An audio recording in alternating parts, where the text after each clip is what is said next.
है आपका vision Agri academy में। आज हम लेकर आए हैं IBPS, AFO, RPSC, AON, AAO, UP LT grade, UP TGT and PGT, MP वर्ग 1 और कृषि व्याख्याता के लिए मोस्ट इम्पोर्टेंट क्वेश्चन, सीधे परीक्षा में छपने वाले प्रश्न, है ना। डेली क्लास आपकी शाम को 8 बजे रहती है। आज जो है पार्ट सेकंड है, इसका क्लास दूसरी है। डेली आपकी लाइव रहती है क्लास, ठीक है। तो शाम को 8 बजे डेली आ जाया करिए आपकी क्लास में। MP LT grade, sorry UP LT grade, MP वर्ग 1, कृषि व्याख्याता, TGT and PGT, IBPS, AFO, RPSC, AO and AAO के लिए इम्पोर्टेंट सेशन। और सेशन अच्छा लगे तो like and share and subscribe our channel Vision Agri Academy. चलिए बढ़ते हैं आज की क्लास की ओर। क्लास की ओर बढ़ने से पहले आपको बता दें बच्चों कि आप लोगों के लिए इंडिपेंडेंस डे ऑफर हम लेकर आए हैं। 50% तक का डिस्काउंट है सारे कोर्सेज पर, जिसके लिए कूपन कोड लगाना है 15AUG। 15 AUG आपको जो है क्या लगाना है, कूपन कोड लगाना है, ठीक है। और यह कूपन कोड आपका 20 अगस्त तक जो है वैलिड रहने वाला है।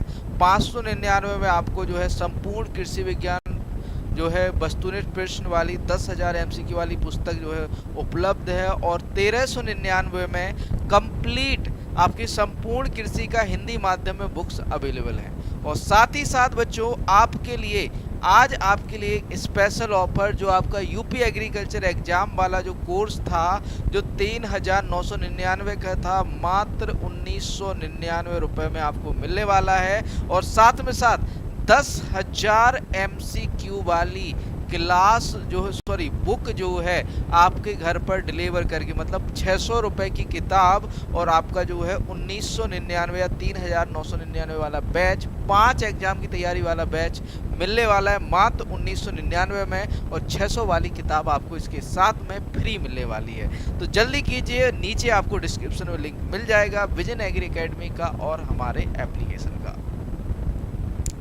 आज का पहला क्वेश्चन, पहला प्रश्न है, पढ़िए पहले तो प्रश्न को। पहला प्रश्न है, किस कार्यक्रम का उद्देश्य भू अभिलेख के रिकॉर्ड को अपडेट करना, भूमि का डिजिटल डाटा सुरक्षित करना तथा राजस्व और पंजीकरण के बीच समन्वय स्थापित करना है। Which programme aim to update land records, secure digital data of land and established coordination between revenue and registration, या फिर कहें रेवेन्यू और रजिस्ट्रेशन डिपार्टमेंट के बीच क्या करना, कोऑर्डिनेशन बनाए रखना।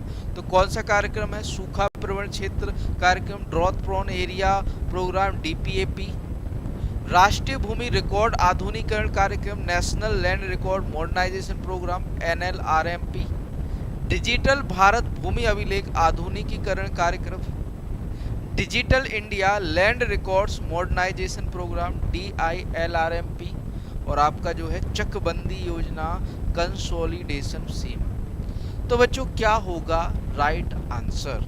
तो बच्चों पहले एक प्रोग्राम चलाया जाता था राष्ट्रीय भूमि रिकॉर्ड आधुनिकीकरण कार्यक्रम, जिसका नाम बदलकर कर दिया गया है डिजिटल भारत भूमि अभिलेख आधुनिकीकरण कार्यक्रम।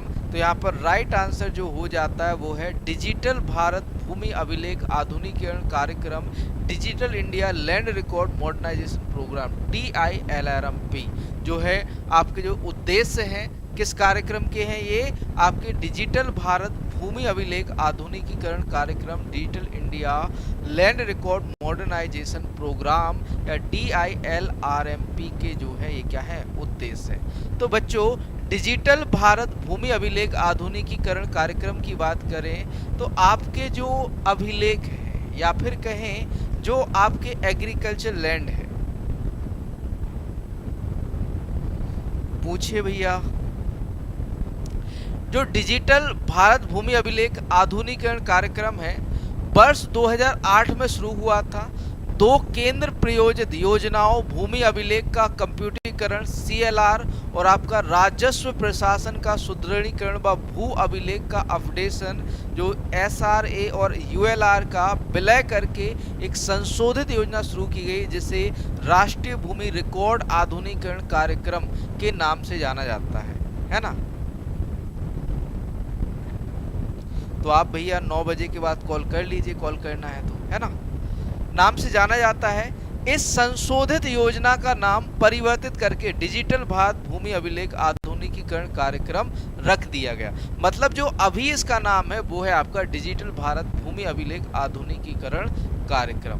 इसके उद्देश्य की बात करें तो भू अभिलेख रिकॉर्ड को अपडेट करना और उसका डिजिटल प्रति या फिर कहें डिजिटल रूप से इसको सुरक्षित रखना। देखिए, भू अभिलेखों के रिकॉर्ड को अपडेट करना, भूमि का डिजिटल डाटा सुरक्षित करना तथा राजस्व और पंजीकरण के बीच समन्वय स्थापित करना इसका उद्देश्य है। दूसरा उद्देश्य क्या है इसका? भूमि अभिलेख व भूस्वामी का संपूर्ण डाटा सुरक्षित रखना। किसका उद्देश्य है भैया? DIL-RMP का। ठीक, आगे बात करें DIL-RMP के 3 मुख्य घटक हैं। एक तो भैया भू अभिलेख का कंप्यूटराइजेशन, भैया कंप्यूटरीकरण, सर्वेक्षण, पुनर्सर्वेक्षण और पंजीकरण का कंप्यूटराइजेशन। ये 3 कंपोनेंट हैं या 3 इसके क्या हैं आपके जो है घटक हैं। राज्य सरकार या केंद्र शासित प्रदेश भूमि संसाधन विभाग और केंद्र सरकार से प्राप्त प्रशासनिक, वित्तीय और तकनीकी सहायता के द्वारा कार्यक्रम को लागू करते हैं। जिले को कार्यक्रम की इकाई के रूप में क्या किया जाता है? माना जाता है। अब जो आपके जितने भी अभिलेख हैं, दस्तावेज हैं, उनका मॉडर्नाइजेशन किया जाता है। मॉडर्नाइजेशन मतलब ये कह सकते हैं कि उनका आधुनिकीकरण किया जाता है। आधुनिकीकरण मतलब ये कहें कि उनका जो है डिजिटल डाटा संरक्षित किया जा रहा है। ठीक है, ताकि आसानी हो आपको लैंड रिकॉर्ड रखने में। DIL-RMP की बात करें तो लाभ क्या है? तो हर नागरिक को भू अभिलेख का समायोजित डाटा उपलब्ध कराना। दूसरा है हर नागरिक तक उनके रिकॉर्ड की आसान पहुंच उपलब्ध कराकर सरकारी अधिकारियों और नागरिकों के हस्तक्षेप को कम करना। सटीक अभिलेखों की सहायता से भूमि विवाद को क्या करना? कम करना। इसके क्या है? लाभ है। ठीक, आगे बात करें अगला क्वेश्चन है which one of the following pair is not correctly matched. निम्नलिखित में से कौन सा जोड़ा सही सुमेलित नहीं है? Paddy, khaira disease, wheat, grassy shoot disease, groundnut, tikka रोग, पोटैटो या आलू लेट ब्लाइट या पछेती झुलसा रोग। बताओ भैया आंसर क्या होगा यहाँ पर? A, B, C या फिर D। तो भैया ऐसे क्वेश्चन जो डायरेक्टली आपके एग्जाम में छपने वाले क्वेश्चन हैं, है ना, तो ऐसे क्वेश्चन आपके यहाँ पर करवाने वाले हैं। तो भाई ये क्वेश्चन आपका डायरेक्टली एग्जाम में छपेगा, है ना। तो बच्चों खैरा रोग की बात करें तो ये तो धान में लगता है और जिंक की कमी से होता है। जिंक की कमी से होता है। पंतनगर में बाइयल लेने ने से खोजा था, है ना। गेहूं में ग्रासी सूट लगता है? नहीं लगता है भैया, एक गन्ना में लगता है। किस में लगता है बच्चों? गन्ना में लगता है। और किससे? फाइटोप्लाज्मा। फाइटोप्लाज्मा से होने वाला रोग है ना। फाइटोप्लाज्मा से होने वाला रोग है कौन सा? Grassy shoot. किस में लगता है? गन्ना में। तो हमसे पूछा गया है सही सुमेलित नहीं है, तो आपका सही सुमेलित कौन सा नहीं है? गेहूं। तो यहाँ पर सही उत्तर हो जाता है ना। अब बात करें ग्राउंडनट, मूंगफली, तो टिक्का डिजीज, टिक्का रोग, तो अर्ली स्पॉट या अर्ली लीफ स्पॉट और लेट लीफ स्पॉट, है ना। दोनों को मिलाकर हम जो है मूंगफली में टिक्का रोग के नाम से जानते हैं। किसके नाम से जानते हैं बच्चों? टिक्का रोग के नाम से जानते हैं, है ना। सर्कोस्पोरा पर्सोनेटम और सर्कोस्पोरा अरेचिडिकोला, ये दोनों ही इसके क्या है? रोग कारक हैं। किसके? आपके टिक्का रोग के। किसके बच्चों? टिक्का रोग के। देखिए आगे बढ़ते हैं। अगला है आपका आलू का लेट ब्लाइट। फाइटोप्थोरा इन्फेस्टेंस के कारण होता है ना। लेट ब्लाइट क्या होता है? पछेती झुलसा। पछेती झुलसा को हम क्या जानते हैं? फाइटोप्थोरा इन्फेस्टेंस के नाम से भी जानते हैं। चूंकि यह 1845 में, कब बच्चों? 1845 में आयरिश अकाल के लिए जिम्मेदार है। आयरिश अकाल, आयरिश फेमाइन के लिए जाना जाता है। आयरिश अकाल के लिए इसे जाना जाता है। किसे? आपका आलू के पछेती झुलसा को, है ना। आपका 1845 में आयरिश अकाल पड़ा था आपके लेट ब्लाइट के कारण। तो भैया आगे जो है यहाँ पर व्हीट ग्रासी सूट जो राइट आंसर हो जाता है, क्योंकि यहाँ पर पूछा है कौन सा करेक्टली मैच नहीं है, कौन सा सही सुमेलित नहीं है। तो भैया खैरा रोग की बात करें तो zinc deficiency causes khaira disease in rice usually at nursery stage. यहाँ पर एक देखो इंपॉर्टेंट पॉइंट क्या हो जाता है कि भैया किस अवस्था में, तो नर्सरी स्टेज में, नर्सरी अवस्था में ये नुकसान पहुंचाता है।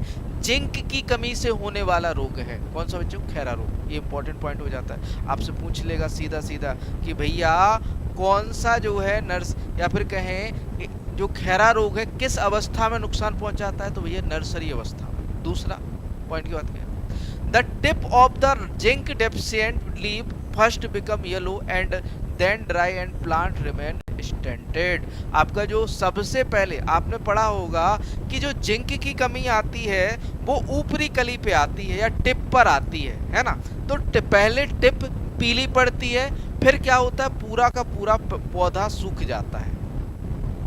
Zinc deficiency is marked by the appearance of rust colored or brownish red coloration on the surface of the outer leaves। अब देखो यहाँ पर पत्तियों पर आपको रस्ट जैसे या जंग जैसे जो है धब्बे देखने को मिल सकते हैं। देखो यहाँ पर आउटर जो ऊपरी पत्ती है यहाँ पर आपको ब्राउनिश या भूरे धब्बे देखने को मिलते हैं, है ना। फिर बात करें कि फर्स्ट टाइम कब रिपोर्ट किया गया था, तो फर्स्ट रिपोर्टेड बाय वाई.एल. लेने इन 1966 एट पंतनगर उत्तराखंड। 1966 में पंतनगर उत्तराखंड में वाई.एल. लेने ने इसको खोजा था। किसको? आपका खैरा रोग को। इसको जो है मैनेज कैसे करें, इसको प्रबंधित कैसे करना है, तो it is managed by spray of at the 5 kg zinc sulphate at nursery stage और foliar spray of 0.5% zinc sulphate in early stage of crop.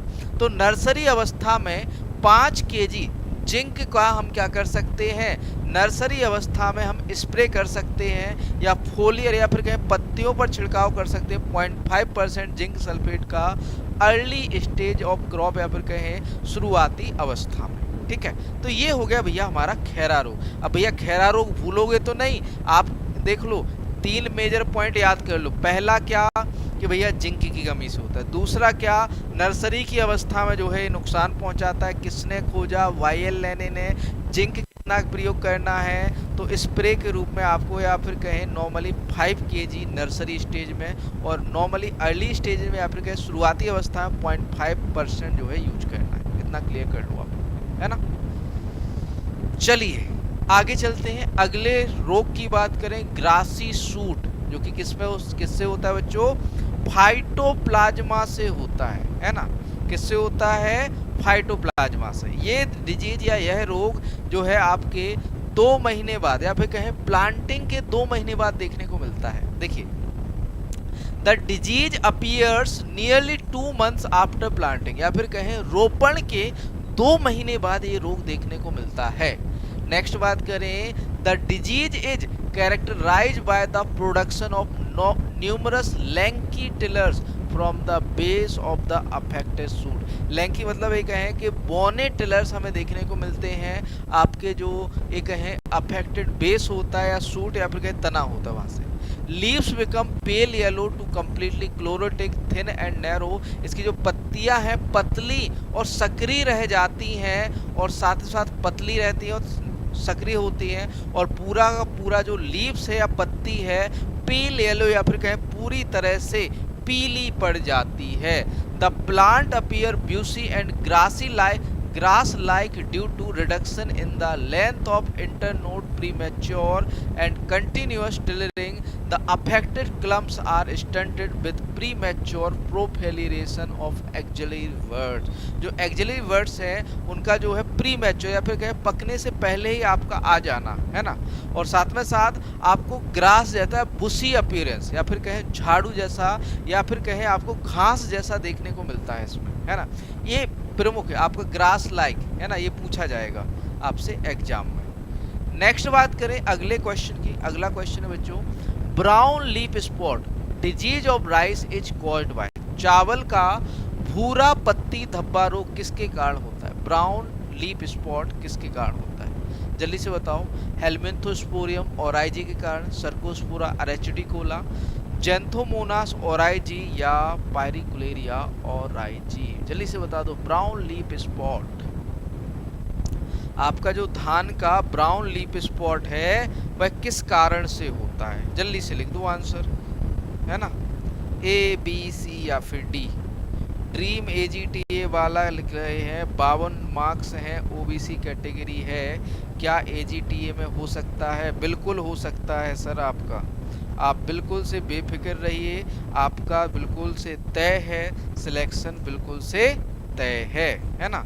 तो आपको टेंशन नहीं लेनी है, आपका जो है सिलेक्शन क्या है बच्चों, तय है ना।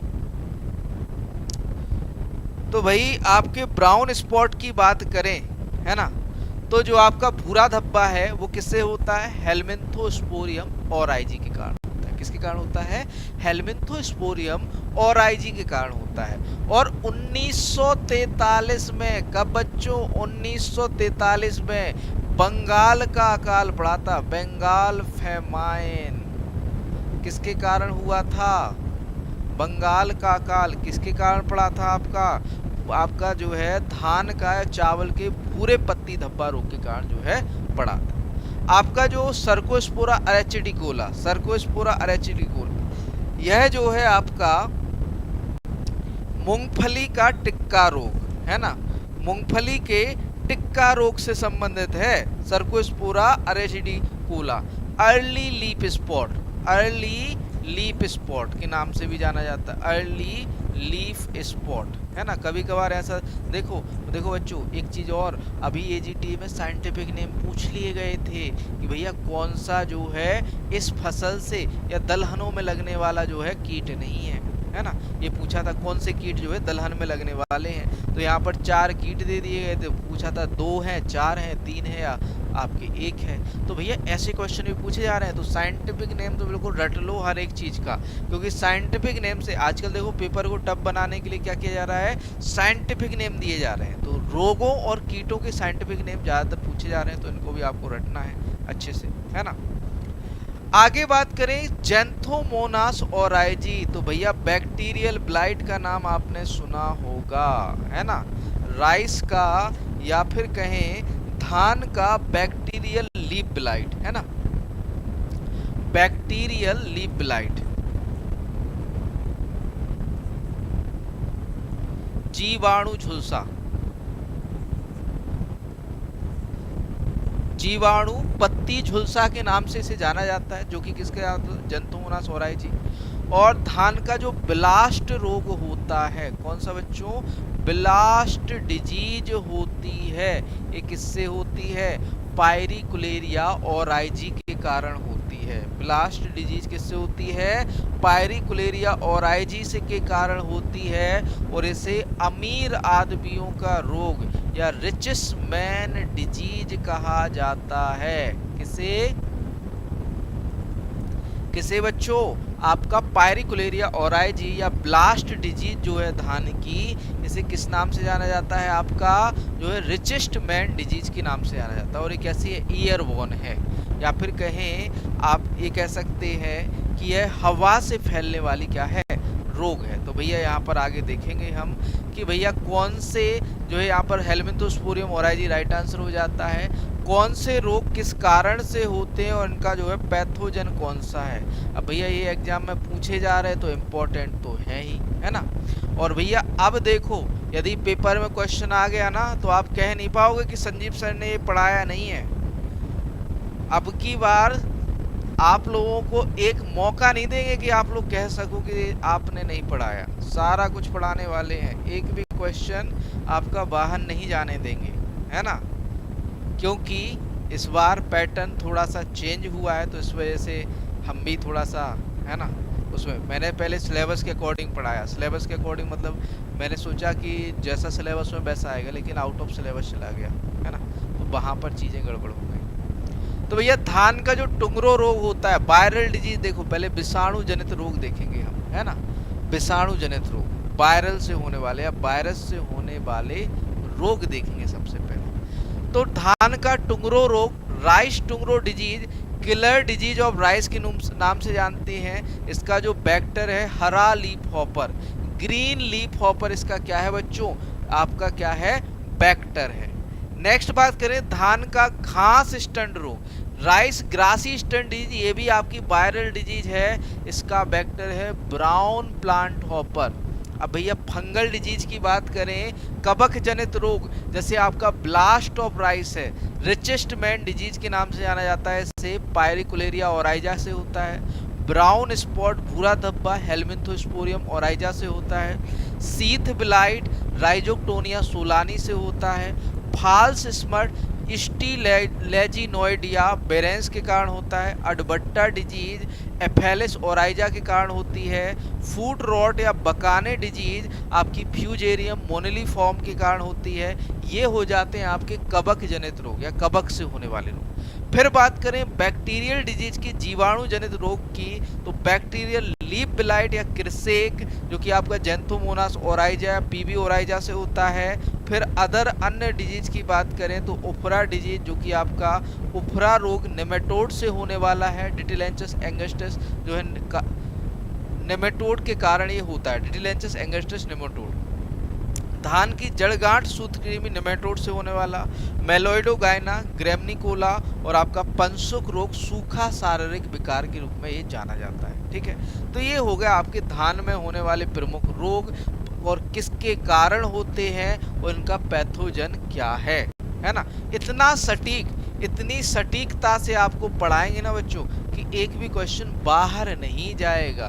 अगला प्रश्न देखो, first variety of rice in the world which contain vitamin A, विश्व में चावल की पहली किस्म जिसमें विटामिन ए होता है। जया, MTU 1010, T309 या गोल्डन चावल। बताओ राइट आंसर क्या होगा, सही उत्तर क्या होगा। और सेशन अच्छा लग रहा हो तो शेयर जरूर करने हैं, है ना। अगर कि आपको सेशन अच्छा लगे तो शेयर जरूर करना है, शेयर वाला बटन है। और यदि आपने अभी तक लाइक नहीं किया तो लाइक जरूर करिएगा, और सब्सक्राइब नहीं किया चैनल को तो सब्सक्राइब जरूर कर लेना, है ना। तो बताइए फर्स्ट वैरायटी, पहली वैरायटी कौन सी है जो कि आपकी विटामिन ए से भरपूर मानी जाती है, जो कि है आपकी गोल्डन राइस। कौन सी बच्चों, गोल्डन राइस, गोल्डन चावल,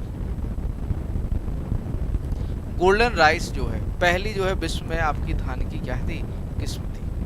आगे बात करें धान की किस्मों की, तो धान की प्रमुख किस्मों में आपका आ जाता है अगेती किस्मों में जवाहर 75, कलिंग 3, आभा, बाला, कावेरी। ये कैसी है बच्चों, आपकी अगेती। उत्परिवर्ती किस्में जगन्नाथ और प्रभावती आ जाती हैं।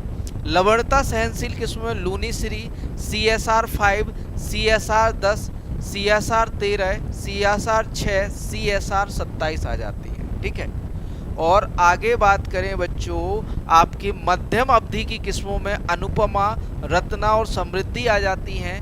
लंबी अवधि की किस्मों में क्रांति, माधवी और गरिमा आ जाती हैं। सूखा प्रतिरोधी किस्मों में साकेत 3, किरण, बाला, कंचन, कावेरी और सफेद गौरा आ जाती हैं। और जल भराव की स्थिति में उगाई जाने वाली किस्मों में जलमग्न, जल सूर्या, मधुकर, जलाधि, जलप्रिया, पंत धान 2, चकैया आ जाती है।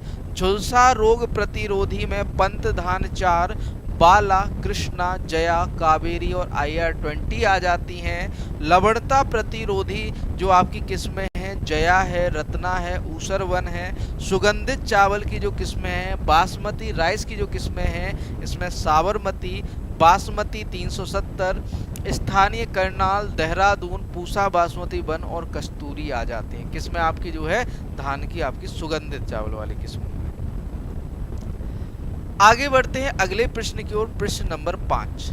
Growing cucurbitaceae crop of maize is called, मक्का के कद्दू वर्गीय फसलें उगाना, या फिर कहें आपका मक्का के साथ कुकुरबिटेसी की फसलें उगाना क्या कहलाता है। अनुपूरक फसलें, सप्लीमेंट्री क्रॉप, पूरक फसलें, कॉम्प्लीमेंट्री क्रॉप, नर्स फसलें, या फिर कहें नर्स क्रॉप, या सहक्रियात्मक फसल, या सिनर्जेटिक क्रॉप। बताइए आंसर क्या होगा यहाँ पर, ए बी सी या फिर डी। राइट आंसर क्या होगा, जल्दी से लिख दो। आप किसी भी परीक्षा की तैयारी कर रहे हो, ये सभी परीक्षाओं के लिए इंपॉर्टेंट एमसीक्यू रहने वाले हैं, है ना। तो बताओ, अगर कि आप मक्का के साथ कद्दू वर्गीय फसलें उगा रहे हो तो वह किस प्रकार की फसल है? तो भैया उसे कहते हैं हम अनुपूरक फसल, सप्लीमेंट्री क्रॉप। क्या कहते हैं? अनुपूरक फसलें कहते हैं। ठीक है, ऐसी फसलें जो ना तो प्रतियोगी होती हैं और ना ही एक दूसरे की सहायता करती हैं, या फिर कहें ना ही एक दूसरे की ग्रोथ में मदद करती हैं। तो ऐसी फसलों को हम क्या कहते हैं? अनुपूरक या सप्लीमेंट्री क्रॉप कहते हैं। ठीक, बात करें बच्चों पूरक फसलों की, कॉम्प्लीमेंट्री क्रॉप की, तो ऐसी फसलें जो एक दूसरे से लाभ लेती हैं। मान के चलो कि आप हमसे पढ़ने आ रहे हो, आप हमारा बाछावर बढ़ा रहे हो, है ना। मतलब एक है कि आप हमें लाभ पहुंचा रहे हो, हम आपको पढ़ा रहे हैं, आपको ज्ञान दे रहे हैं, या फिर कहें आपको नॉलेज दे रहे हैं, आपके दिमाग में जा रहा है, यानी आप हमसे लाभ ले रहे हैं। तो ये क्या है? आपका कॉम्प्लीमेंट्री इंटरेक्शन है। कॉम्प्ली मतलब जो फसलें एक दूसरे को लाभ पहुंचाए। जैसे आप मक्का के साथ लोबिया उगाओ, तो भैया मक्का को लोबिया नाइट्रोजन की पूर्ति करेगा और लोबिया के लिए मक्का सहारा देगा, मतलब एक दूसरे को लाभ पहुंचाएगा। तो भैया मक्का लोबिया को सहारा दे रही है और लोबिया मक्का को क्या दे रही है? नाइट्रोजन स्थिरीकरण करके दे रही है ना। तो दोनों ही एक दूसरे को लाभ पहुंचा रही, तो वो पूरक हैं। नर्स क्रॉप की बात करें तो ऐसी फसलें जो शुरुआती दौर में फसलों को पोषण प्रदान करती हैं, इसमें आपकी दलहनी फसलें आ जाती हैं, वो नर्स क्रॉप कहलाती हैं।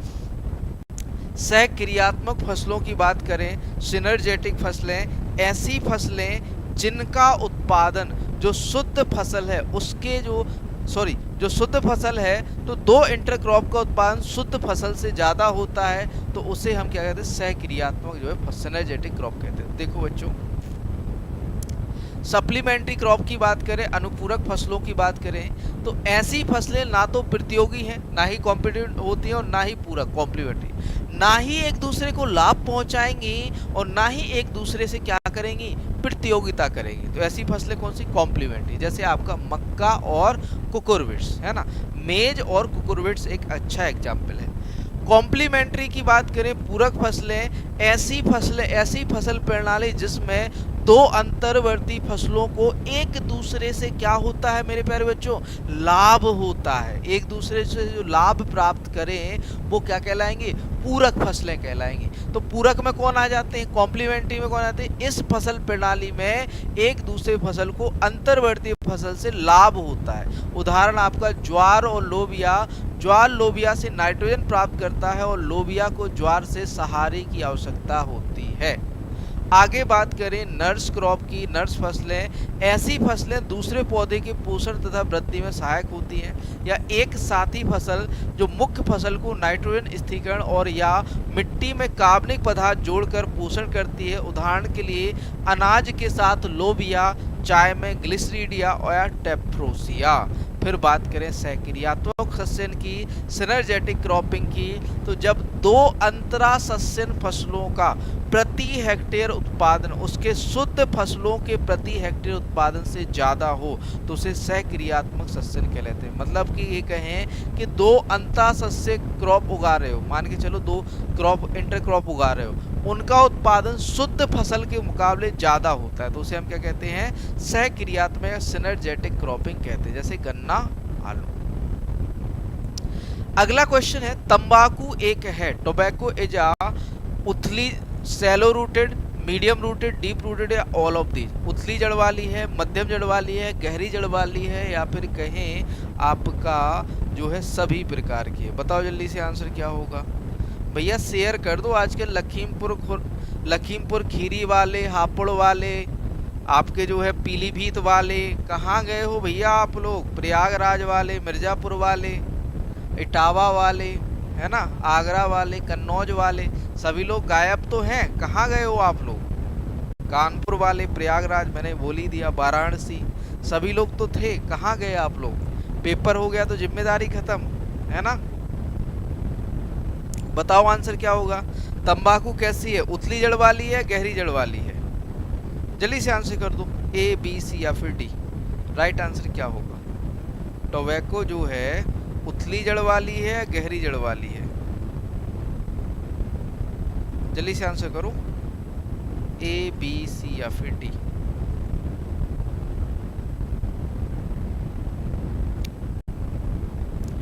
तो बच्चों जो टोबैको होता है, तंबाकू है, ये मीडियम रूटेड है, मध्यम जड़ वाली फसल है, मीडियम रूटेड है ना। कैसी है? Medium rooted. तो यहाँ पर देखो हम कुछ फसलों की या फिर कहें रूट डेप्थ देखेंगे या जड़ों की गहराई देखेंगे। तो उथली जड़ वाली फसलें सैलो रूटेड क्रॉप में 30 से 60 सेंटीमीटर गहराई वाली चावल, गेहूं, प्याज, आलू, अनानास और गोभी आदि आ जाते हैं। मध्यम जड़ वाली या मीडियम रूटेड जो कि 50 से 100 सेंटीमीटर जड़ जिनकी जाती है, इसमें आपका केला, सेम, नारियल, मूंगफली, मटर, सोयाबीन, सूरजमुखी, तंबाकू, आपका टमाटर, बाजरा, दालें आदि आ जाती हैं। और गहरी जड़ वाली में डीप रूटेड जिसकी जड़ जो है 90 से 150 सेंटीमीटर गहराई तक जाती है, इसमें आपका नींबू, अंगूर, कपास, मक्का, ज्वार, सोयाबीन आदि आ जाते हैं। किसमें? आपका डीप रूटेड में। आगे बात करें, अगला क्वेश्चन है, जीरा के छाछा रोग का रोग कारक है। विच द पैथोजन ऑफ छाछा डिजीज ऑफ क्यूमेन। छाछा रोग को हम किस नाम से? बिल्ट रोग के नाम से भी जानते हैं, है ना। छाछा रोग को बिल्ट। फ्यूजेरियम ऑक्जिस्पेरियम, अल्टरनेरिया अल्टरनेटा, एरिसाइफी पॉलीगोनी या नन ऑफ दीज। बताओ जल्दी से आंसर क्या होगा कि भैया जो जीरा में छाछा रोग लगता है वो किस कारण से लगता है? जीरे का छाछा रोग। आंसर करिए, ए बी सी या फिर डी। राइट आंसर क्या होगा यहाँ पर?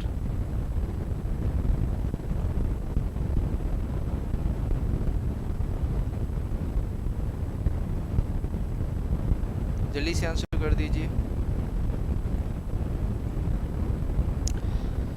तो भैया जो छाछा रोग लगता है एरिसाइफी पॉलीगोनी के कारण होता है। किससे होता है? एरिसाइफी पॉलीगोनी। कौन सा? आपका जीरे का छाछा रोग। तो भैया फ्यूजेरियम बिल्ट यह रोग फ्यूजेरियम ऑक्जिस्पोरियम कवक के कारण होता है। अल्टरनेरिया ब्लाइट जो है यह रोग अल्टरनेरिया अल्टरनेटा के कारण होता है। और पाउडरी मिल्ड्यू को हम छाछा रोग के रूप से, सॉरी बच्चों, पाउडरी मिल्ड्यू को हम छाछा रोग के नाम से जानते हैं। और छाछा रोग किससे होता है? एरिसाइफी पॉलीगोनी कवक के कारण होता है। अगला प्रश्न है, प्रश्न नंबर 8 है, मिसकाबी व पूसा विशाल किस फसल की प्रजातियां हैं? मिसकाबी and Pusa Vishal are variety of which crop. किसकी किस्में हैं बच्चों? ये कपास की हैं, जूट की हैं, जई की हैं या बरसीम की हैं? मिसकाबी और पूसा विशाल किसकी किस्में हैं? जल्दी से आंसर कर दो, ए बी सी या फिर डी। राइट आंसर क्या होगा? ए बी सी या फिर डी। राइट आंसर क्या होगा? तो बच्चों यहाँ पर सही उत्तर की बात करें तो वो हो जाता है बरसीम, है ना। तो बरसीम यहाँ पर राइट आंसर हो जाता है। ये मिसकाबी और आपकी पूसा विशाल किसकी किस्में है? बरसीम की किस्में हैं। तो बरसीम की किस्मों की बात करें तो डिप्लॉयड वैरायटी या फिर द्विगुणित वैरायटी में आ जाती है मिसकाबी, खदरावी,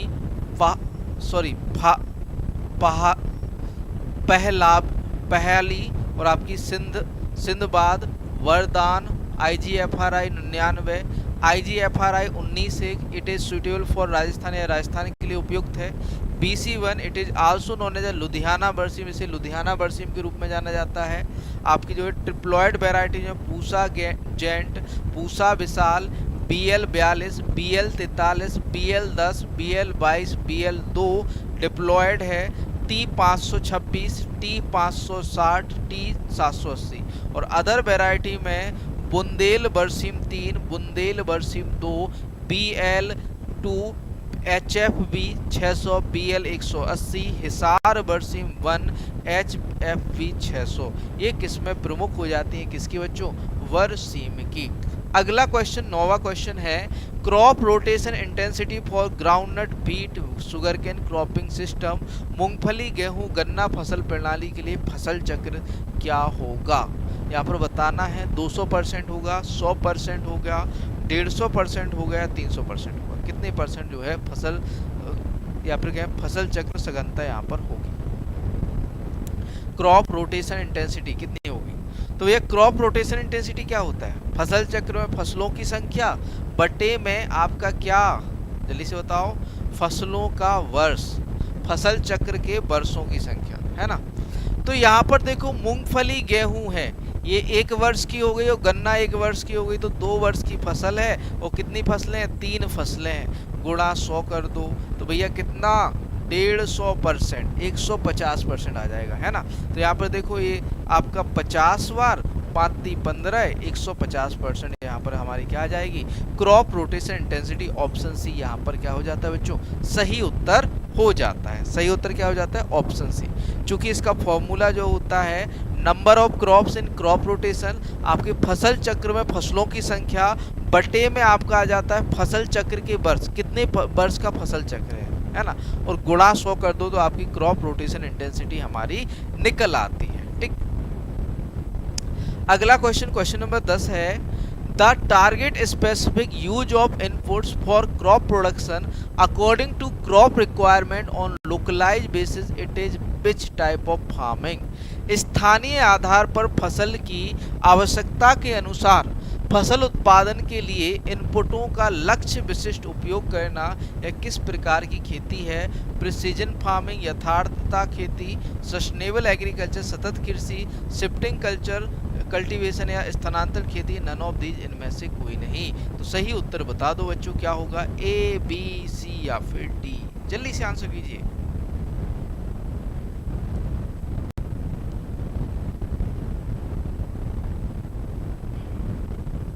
भैया शेयर जरूर करना है ना, शेयर जरूर करना है अपने दोस्तों को, जो मित्र हैं, गण हैं आपके, है ना, उनको शेयर जरूर करना है बढ़िया से, ताकि आपकी तैयारी तो हो ही रही है, उनकी तैयारी भी चलती रहे, है ना।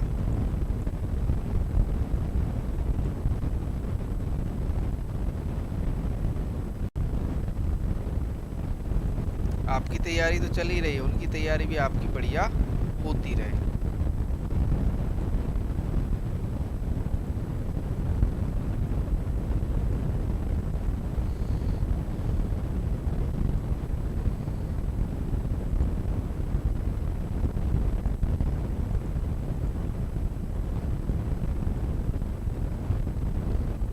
बताइए राइट आंसर क्या होगा यहाँ पर?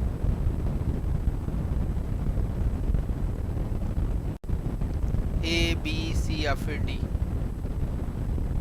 जल्दी से आंसर कर दो। तो बच्चों यहाँ पर राइट आंसर की बात करें तो यहाँ पर राइट आंसर हो जाता है प्रिसीजन फार्मिंग, यथार्थ खेती। यह नॉर्मली आपकी टेक्नोलॉजी ड्राइवन है, या फिर कहें प्रौद्योगिकी संचालित जो है कृषि है, जिसमें आपके जो प्रौद्योगिकी है या फिर कहें जो टेक्नोलॉजी उसका प्रयोग किया जाता है, और जहां पर ज़रूरत होती है वहां पर जो है इनपुट या फिर कहें जो आपके कीटनाशक होते हैं उसका छिड़काव किया जाता है। ये आपकी जो है एरिया विशिष्ट या फिर कहें एरिया स्पेसिफिक जो है आपकी क्या है, फार्मिंग है। फिर बात करें सतत एग्रीकल्चर या सस्टेनेबल एग्रीकल्चर या सतत कृषि की, तो सतत कृषि क्या कहलाता है? सस्टेनेबल एग्रीकल्चर का मतलब सीधा सीधा बच्चों ये है कि जो हमारी प्रकृति ने हमें दिया है, मान के चलो हमारा पानी है, हमारी जलवायु है, हमारा वातावरण है, इसको संरक्षित या इसको बनाए रखते हुए जो है अधिक से अधिक उत्पादन लेना क्या कहलाता है? सतत कृषि या फिर सस्टेनेबल एग्रीकल्चर कहलाता है। मतलब ये कि आपका जो वातावरण है उनको बिना नुकसान पहुंचाए, आपके जो जल है या जो हमारे जो संसाधन हमें प्रकृति ने दिए हैं उनको बिना कोई हानि किए या उनको बिना कोई नुकसान पहुंचाए खेती करना या फिर कहें अधिक उत्पादन लेना आपका सतत खेती कहलाता है। फिर भैया शिफ्टिंग कल्टीवेशन की बात करें, झुम खेती की बात करें, तो आपका झुम खेती का सीधा सीधा मतलब है स्लैश एंड बर्न फार्मिंग। इसमें पहले जंगलों को जलाया जाता है और जले हुए जंगलों पर खेती की जाती है, या फिर कहें जब जंगल जलाए जाते हैं तो उसमें जो राख होती है उसमें जो है क्या होती है, पोषक तत्व होते हैं, और ये मृदा की उर्वरता बढ़ाता है, जिस कारण से उसमें खेती होती है। भैया 2-4 साल में जब उर्वरता खत्म हो जाती है तो ये लोग दूसरी जगह या दूसरी भूमि पर चले जाते हैं और वहाँ पर जंगलों की कटाई करते हैं, उसको जलाते हैं। तो इस तरह से इसमें जो है शिफ्टिंग कल्टीवेशन इसलिए कहा जाता है क्योंकि इसमें लोग एक जगह ना रहकर कई जगह जाते हैं और आपका जो है जंगलों को काटते हैं, इस वजह से शिफ्टिंग, या फिर कहें लैंड रोटेशन फार्मिंग के रूप में इसे जाना जाता है ना।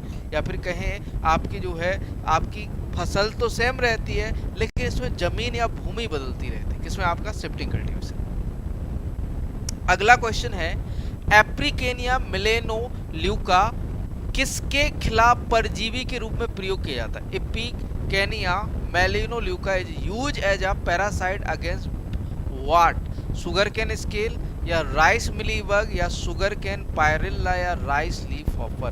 किसके खिलाफ प्रयोग किया जाता है आपका एप्रिकेनिया मेलेनोल्यूका को? एप्रिकेनिया मेलेनोल्यूका को किसके खिलाफ प्रयोग किया जाता है? आंसर कीजिए ए, बी, सी या फिर डी, क्या होगा राइट आंसर?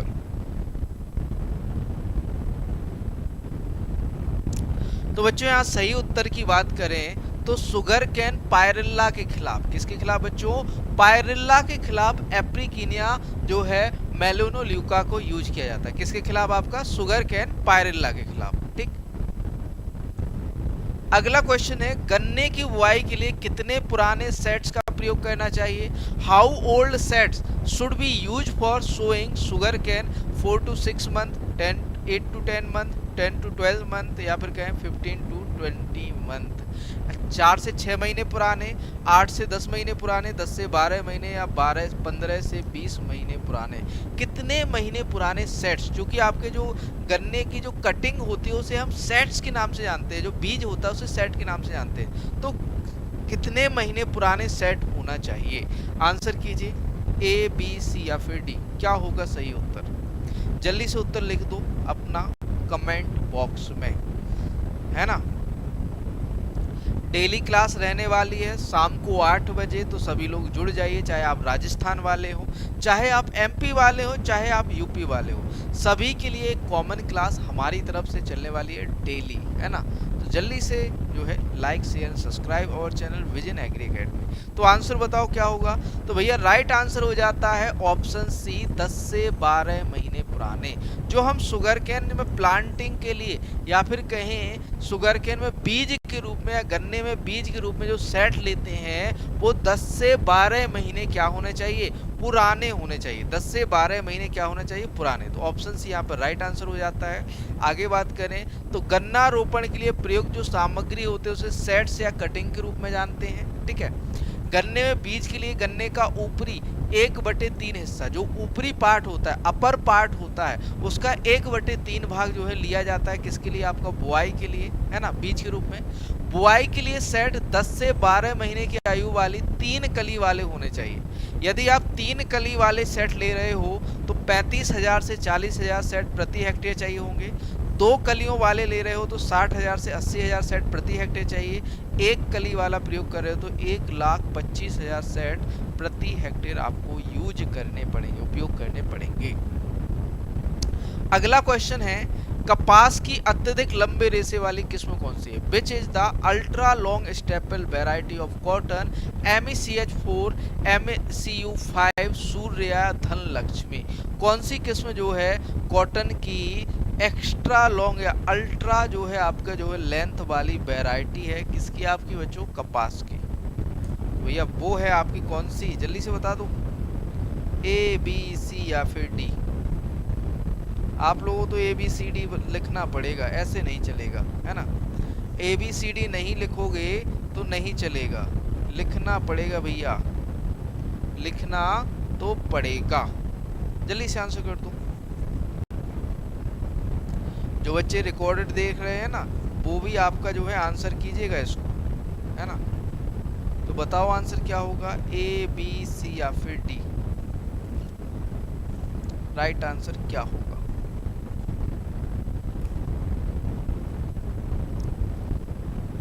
तो बच्चों यहाँ पर राइट आंसर हो जाता है MCU5, है ना।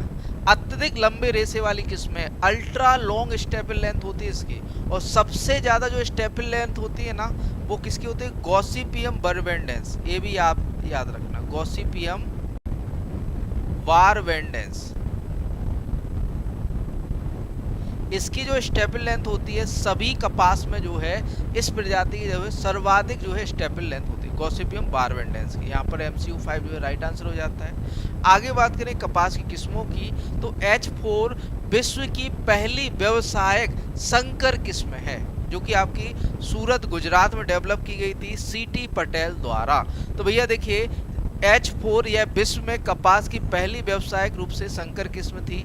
डॉक्टर CT पटेल द्वारा 1970 में गुजरात एग्रीकल्चर यूनिवर्सिटी सूरत गुजरात में G67 और अमेरिकन नेक्टर लेस का क्रॉस करके विकसित किया गया था। वरलक्ष्मी की बात करें तो यह गॉसिपियम हिरसुटम और गॉसिपियम बारबेंडेंस के बीच पहला अंतर विशिष्ट संकर है। MCU 5 की बात करें तो यह कपास की अतिरिक्त लंबी रेशे वाली किस्म है। सविता और सूर्या की बात करें तो ये हिरसुटम की अंतर विशिष्ट क्या है बच्चों, किस्म है या संकर है। ये आपकी विशिष्ट किस्म है किसकी बच्चों, कपास की, है ना। इससे क्वेश्चन बनता है। अगला क्वेश्चन, क्वेश्चन नंबर 14 14वां क्वेश्चन है what is the critical crop weed competition time in sugarcane. गन्ने की फसल में खरपतवार प्रतियोगिता का महत्वपूर्ण समय क्या है। 35 डे आफ्टर सोइंग या फिर कहें बुआई के 35 दिन बाद, 90 से 170 डे आफ्टर सोइंग, बुआई के 90 से 170 दिन बाद, 30 से 120 day after sowing, 30 to 120 day after sowing, या बुआई के 30 से 120 दिन बाद, या 12 to 40 डे आफ्टर सोइंग, बुआई के 12 से 40 दिन बाद। बताओ सही उत्तर क्या होगा यहाँ पर, A, B, C या फिर D। आप लोग अच्छे बच्चे हैं, आंसर लिखो, ऐसे कैसे चलेगा मेरे प्यारे बच्चों, जल्दी से आंसर लिखो। क्या होगा सही उत्तर यहाँ पर, है ना। आप लोगों के लिए इतनी मेहनत कर रहे हैं, आप लोग आंसर क्यों नहीं लिखते हो, आंसर लिखो ना जल्दी से। आप लोगों के लिए एक एक क्वेश्चन को विस्तार से बतला रहे हैं, है ना। जल्दी से आंसर लिखो क्या होगा। तो भैया जो गन्ना में फसल खरपतवार प्रतियोगिता होती है ना, वो कितनी होती है, 3 से 120, मतलब 30 से 120 दिन बाद होती है आपकी बुआई की, डे आफ्टर सोइंग। तो भैया यहाँ पर जो है खरपतवार प्रतियोगिता जो होती है, फसल खरपतवार प्रतियोगिता वो दी गई है। जैसे धान में यदि लो लैंड राइस है तो 35 डेज, है ना, बुआई के 35 दिन में खरपतवार प्रतियोगिता रहती है। राइस यदि अपलैंड है तो 60 डे आफ्टर सोइंग। सोरगम ज्वार 30 डे आफ्टर सोइंग। आपका जो है फिंगर मिलेट रागी में 15 डे या 15 दिन की बुआई के 15 दिन बाद। मक्का में आपका मेज में बुआई के 30 दिन बाद जो है खरपतवार जो है क्रांति प्रतियोगिता होती है, ठीक। कपास में आपका 35 दिन बाद, शुगरकेन गन्ना में 90 दिन बाद, ग्राउंडनट मूंगफली में आपका 45 दिन बाद, सोयाबीन में आपका 45 दिन बाद, ओनियन प्याज में ट्रांसप्लांटेड है तो 20 से 40 डे आफ्टर सोइंग, और आपका ओनियन प्याज डायरेक्ट सोइंग है तो 20 से 55 दिन में आपकी जो है खरपतवार प्रतियोगिता रहती है, फसल खरपतवार प्रतियोगिता। ये डाटा भी आपको याद कर लेना है क्योंकि कभी कभार पूछ लिया जाता है ना। अगला क्वेश्चन और आज का लास्ट क्वेश्चन है, निम्न कथनों पर विचार कीजिए। यह पादप प्रजनन गतिविधियों में वाणिज्यिक पादप प्रजनकों और किसानों दोनों के योगदान को मान्यता देता है। अनुसंधान और विकास में निवेश को प्रोत्साहित करना एवं बीज उद्योग के विकास को सुगम बनाना है। निम्न कथन किसके बारे में सत्य है। बीज अधिनियम 1966, राष्ट्रीय बीज नीति 2002, पौधा किस्म एवं किसान अधिकार संरक्षण अधिनियम 2001 या बीज विधेयक 2019 किसके बारे में सत्य है। यह कथन किसके बारे में सत्य है ये आपको बताना है। बताइए सही उत्तर क्या होगा, A, B, C या फिर D। क्या होगा राइट आंसर, क्या होगा सही उत्तर। सही उत्तर जल्दी से बताओ क्या होगा, A, B, C या फिर D।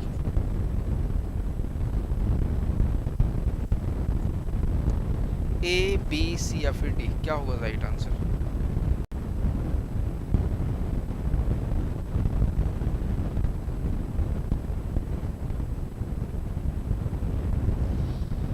तो भैया यहाँ पर जो सही उत्तर हो जाता है वो हो जाता है आपका पौधा किस्म एवं किसान अधिकार संरक्षण अधिनियम 2001, PPVR, है ना, plant varieties and farmers right, है ना, फार्मर्स राइट्स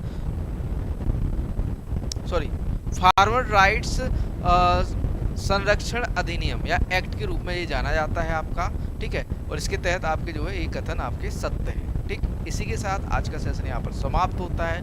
आप लोगों के लिए 10,000 MCQ वाली किताब आपकी मार्केट में आ चुकी है। इसको ऑर्डर करने के लिए आपको हमारी वेबसाइट विजन एग्री अकेडमी पर जाना है, जिसका लिंक नीचे डिस्क्रिप्शन में मिल जाएगा। इसका बाइंग लिंक भी आपको नीचे डिस्क्रिप्शन में मिल जाएगा। और हिंदी के कंप्लीट जो कि आपका 3rd एडिशन है, अपडेटेड जो नोट्स है ये भी आपके आ चुके हैं। इनका प्राइस 1399 है। ये भी आप, इसका लिंक भी आपको डिस्क्रिप्शन में मिल जाएगा। और साथ ही साथ आप लोगों के लिए यूपी एग्रीकल्चर एग्जाम के लिए 3,999 वाला कोर्स आपका 50% डिस्काउंट के साथ, जिसका कूपन कोड है AUG 15 AUG है, ये मिलने वाला है 199 में, 1,999 में। 20 अगस्त तक ये ऑफर वैलिड है। और इसके साथ 10,000 MCQ वाली जो बुक आप पीछे देख कर आए हो, जो कि 624 पेजों वाली है, ये आपको फ्री ऑफ कॉस्ट मिलने वाली है।